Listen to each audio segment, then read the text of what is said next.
Alhamdulillah, salatu wassalamu ala rasulillah, la hawla wa la quwwata illa billah, wa ba'd.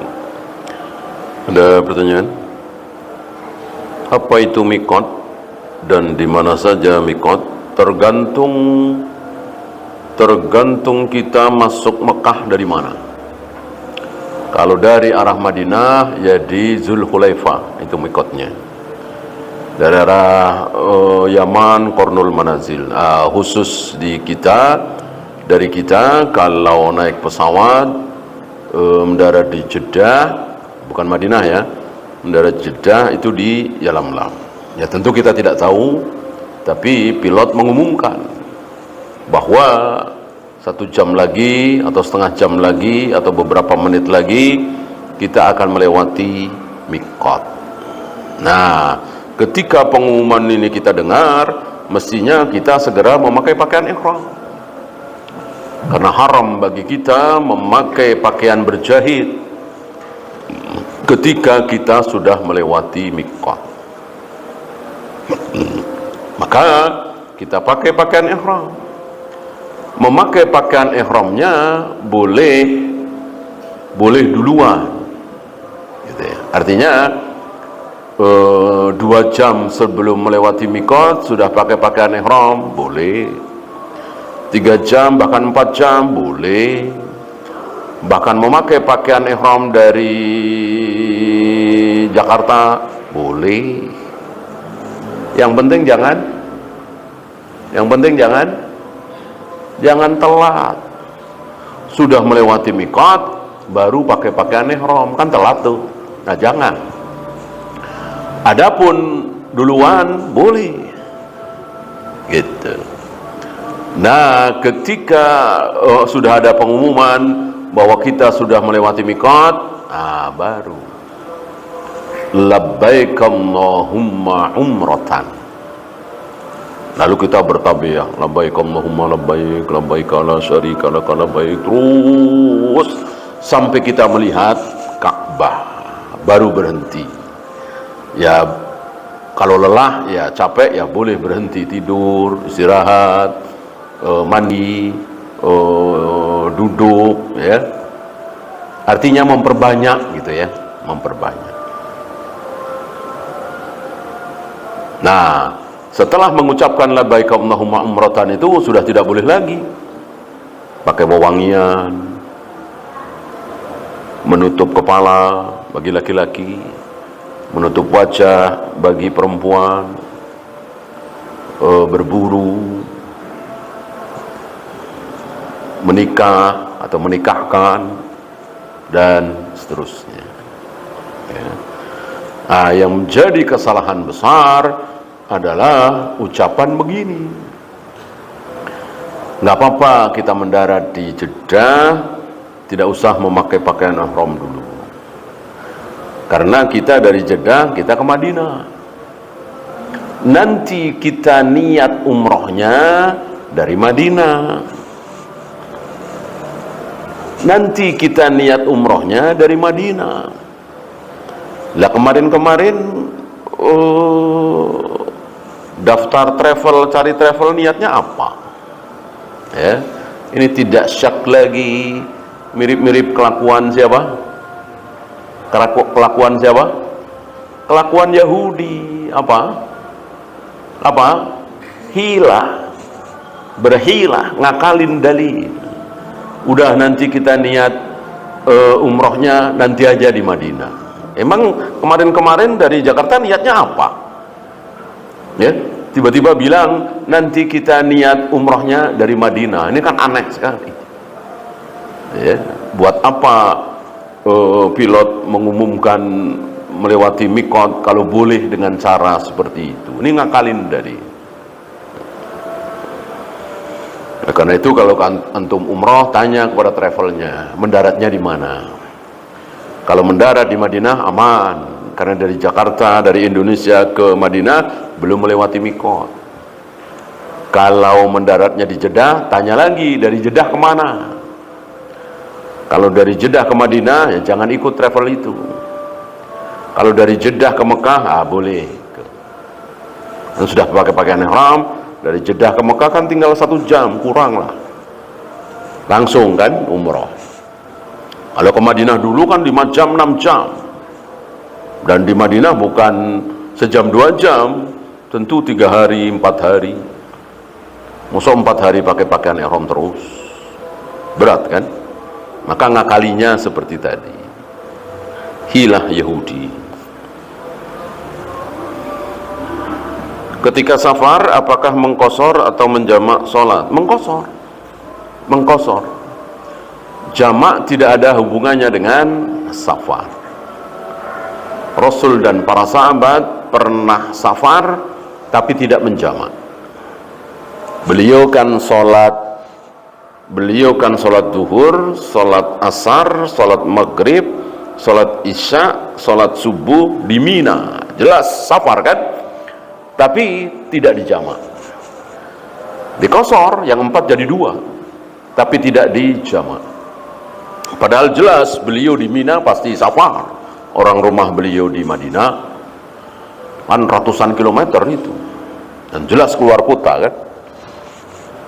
Sementara beliau pernah di Madinah, ini atas persaksian Ibnu Abbas, beliau pernah di Madinah di Masjid Nabawi menjamak sholat zuhur dengan asar, maghrib dengan isya, padahal tidak safar. Berarti safar dan tidak safar boleh dijamak, boleh tidak. Jadi jamak ini hubungannya dengan masyaqqah, dengan kesulitan. Ada kesulitan nih, macet nih, atau banjir nih, atau nolong orang nih berdarah-darah, dijamak walaupun di rumah kita. Sementara kita di Mekah, di Madinah, jangan jamak, orang nggak ngapa-ngapain ya. Setelah selesai umroh misalnya, kita di Mekah 3 hari 4 hari kan nggak ngapa-ngapain, ngapain di jamak?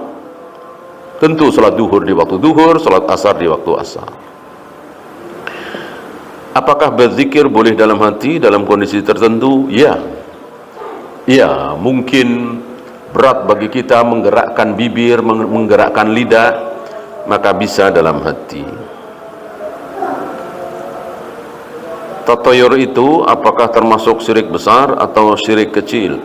Ketika dia meyakini bahwa dia sial itu betul-betul gara-gara rumah dia misalnya tusuk sate misalnya, nggak ada hubungannya dengan Tuhan, nggak ada hubungannya dengan Allah, jelas itu syirkul akbar. Ya, saya sial karena rumah saya warna ini misalnya, betul-betul dia yakini itu nggak ada hubungannya dengan kehendak Allah, maka jelas itu syirkul akbar. Tatayur kan begitu, menganggap sial karena sesuatu yang tidak ada hubungannya, yang bukan asbab. Adapun ada asbabnya, bukan tatayur. Saya sial tabrakan karena motor yang saya naiki tidak ada remnya misalnya, karena supir yang bawa bus saya ugal-ugalan, mabuk misalnya. Itu asbab. Apa bedanya orang Ansor dengan Muhajirin? Muhajirin itu yang hijrah dari Mekah ke Madinah. Adapun Ansor yang asli Madinah. Dan itu dibedakan oleh Nabi SAW. Masing-masing ada keutamaannya. Yang 10 orang tadi semuanya Muhajirin. Adapun Ansar, Nabi memuji. Barang siapa yang membenci Ansar berarti dia munafik. Kalau bukan karena hijrah, aku sudah menjadi orang Ansar. Jika orang-orang menuruni satu lembah, orang-orang di lembah lain, orang-orang Ansar ada di lembah lain, maka aku mengikuti lembahnya orang Ansar. Ini pujian Nabi terhadap orang-orang Ansar. Wa yu'thiruna ala anfusihim walau kana bihim khasasah.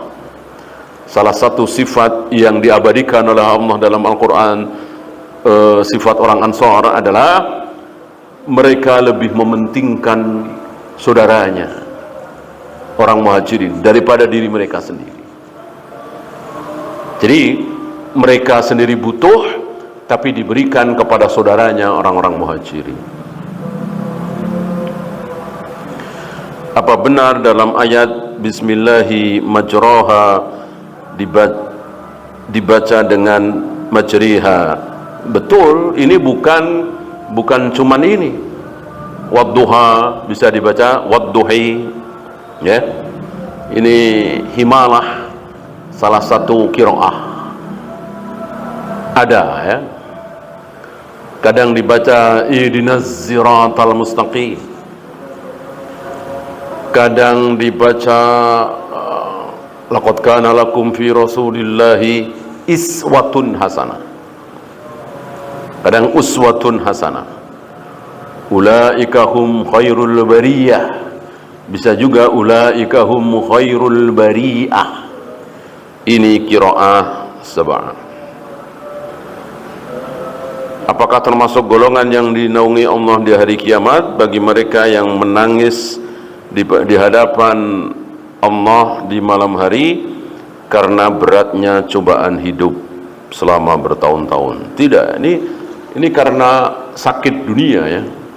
Yang menangis akan mendapatkan naungan di hadapan Allah, di naungan Allah kelak, adalah takut kepada Allah. Takut kepada Allah itu berarti takut